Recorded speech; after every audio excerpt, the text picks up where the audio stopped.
There's always a little bit of a weird, flat feeling the day after the Super Bowl, but never fear, the NBA is here for you. Do you like the story of Tom Brady pushing the limits of age and time to win another ring? All good. The NBA also has an old dude trying to bolster his GOAT credentials with more hardware. Are you following along with Deshaun Watson as he tries to get traded? Hey, in the NBA, we already know how the big trade involving the frustrated Houston superstar turns out. Do you agree with the NFL's decision to cancel its All-Star Pro Bowl for COVID reasons? Well, in the NBA, never mind on that one. Anyway, the point is, even in a pandemic, it is already turning into another breakneck season in the association.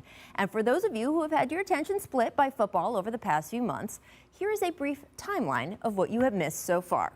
December 1 kicked off the weirdest preseason ever after the shortest offseason in NBA history. The Lakers and Heat were openly exhausted. Giannis was debating his supermax with the Bucks, and the entire league was engaged in a game of Where's Waldo as James Harden kept showing up everywhere except Rockets training camp. The Clippers gave Paul George a pile of money, which he vowed to earn. I owe him a trophy. That's what I owe this organization. This is a window that we're trying to capture, and my commitment and my job is to try to bring a title here. Meanwhile, out east, Kyrie Irving was doing his best Phil Jackson impression, burning sage in Boston Garden. Why not? While Kevin Durant let everyone know he was indeed still Kevin Durant. And coronavirus showed it is still coronavirus. I don't think we're in a bubble anymore, Toto. We saw the Trailblazers have to shut down their practice facility. In Milwaukee, Giannis finally put pen to paper, breaking the hearts of front office execs from Miami to Dallas. And then right before Christmas, opening night, the Lakers got their rings. We had the people of Seattle rejoicing with revived talk of expansion. Master P and Baron Davis offered to buy Adidas. Becky Hammon made history. The Rockets' John Wall showed he is still John Wall after 2 years on the shelf. Woo! Yeah.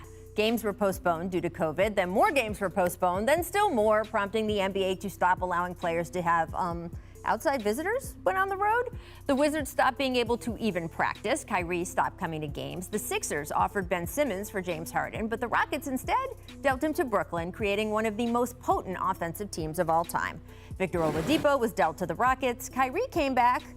The Nets defense, not quite so much. Steph Curry balled out. So did Bradley Beal, Nikola Jokic, CJ McCollum, and Joel Embiid. LeBron turned a Cavaliers employee taunting him into a 46-point night of revenge. Damian Lillard hit a game-winning crazy buzzer beater again. 5 seconds left. Covington trying to get it to Dame. He puts it on the floor. Step back three from Dame. Oh, and Derrick Rose is back in New York again. No, really. So there, you are all caught up. Just wait until you see what happens next. We've got Paul Pierce joining us now. Welcome into you, Paul. And let's start with you. Who do you think is the most intriguing storyline in the NBA this season, Mr. Pierce? Well, I have to go with the All-Star game right now because, you have your top players talking about they're not excited about it. And I hear guys like LeBron, Antetokounmpo, these guys are major players in our game. And then I'm finding out that they have an option if they want to go or not without being fined. So, that's a big concern for me, one of our biggest games of the year.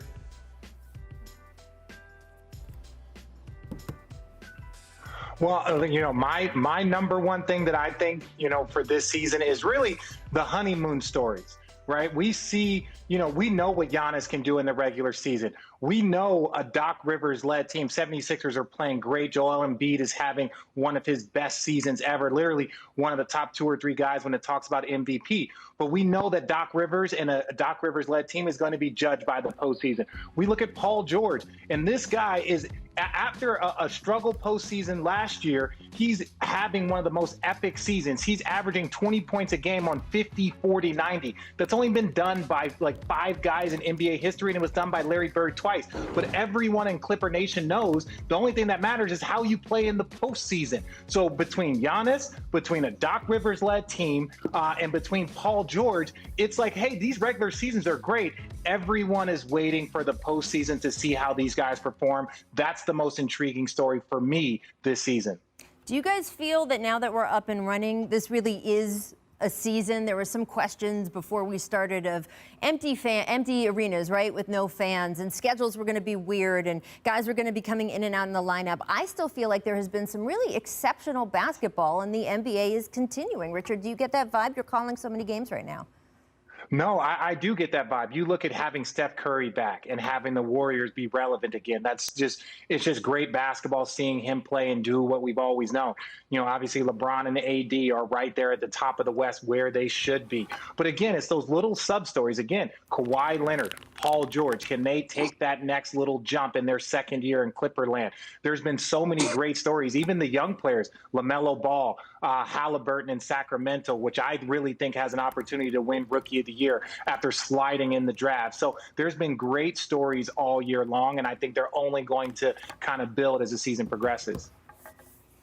Yeah, absolutely. I mean, you hit it right on the nose, Richard. I mean, just seeing Steph back out there go for 57 the other day, watching Kevin Durant, James Harden, and Kyrie team up, these are definitely intriguing stories. And, you know, hey, what's going to happen with the Clippers? Can they bounce back from last year's debacle? And so the games have definitely been exciting. I'm excited to see who's going to make that first-time jump to the All-Star game also.